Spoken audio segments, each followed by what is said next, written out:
এখন রাজি হওয়ার পরে গাড়িতে তেল ফুরাইতে বলছি আর এটা আবার রাজি হচ্ছে না, বলতেছে না আমি আজকে ফুরাবো না। বস আসছে আজকে, সো বসের ফ্যামিলির কিছু বাজার আছে। এখন গাড়ি যেটা ভালো, যেটাতে সব পেপার ওকে, ওইটা বসের কাছে। সো আমি বাজারগুলো করতে গেলে শেখ সাহেবকে আমার লাগবে সাথে। তো আমি শেখ সাহেবকে বললাম যে বাজার আছে যাওয়ার জন্য।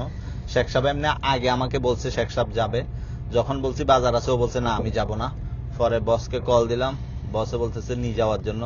পরে ওকে আবার এসএমএস দিলাম, ও বলতেছে না আমি যাব না, মানে একটু গোগা করতেছে। পরে যাই হোক বসে কল দিছি আর রাজি হয়েছে। এখন রাজি হওয়ার পরে গাড়িতে তেল ফুরাইতে বলছি আর এটা আবার রাজি হচ্ছে না, বলতেছে না আমি আজকে ফুরাবো না কারণ আমার কোনো কাজ নাই। সো মানে ভাইকে বলার জন্য যখন বসকে বলছি, বসে যখন ওকে আবার কল দিছে ও বলতেছে আচ্ছা ঠিক আছে। আমি বললাম যে 15 টাকার বর একটু দূরে যাব, বলতেছে না প্রতিদিনের মতো 10 রিয়ালই পড়বে। সো কিছু করার নাই, ওইটা বললো ওইটাই।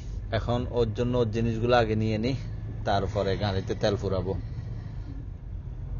শেখ সাহেবের কিছু কেনাকাটা আছে, কাপড় চোপড়, ওগুলা নাকি কিনবে।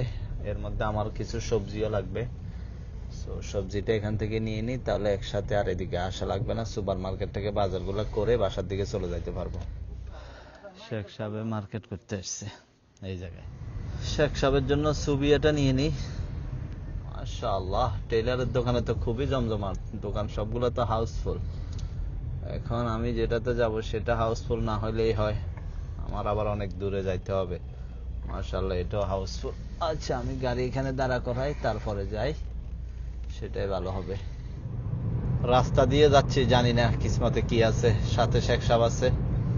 আশা করি তেমন একটা সমস্যা হবে না, কারণ এই গাড়ি দিয়ে আমি রাস্তা দিয়ে কখনোই যাই না, খুব কম যাই, টুকটাক, একদম যাই না যে তা না, কিন্তু খুব কম।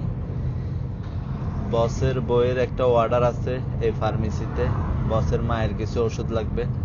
সো সবগুলো একসাথে কালেক্ট করে নিই। বসের মায়ের গুলো পাবো কিনা ঠিক জানি না, দেখি। সুপার মার্কেটে কিছু বাজার আছে, ওগুলো শেষ করি। আর ফার্মেসিতে ওইখানে ওষুধগুলো পাইনি, দেখি এখানে পাই কিনা। এখানে পাইলে এখান থেকে নিয়ে নেব।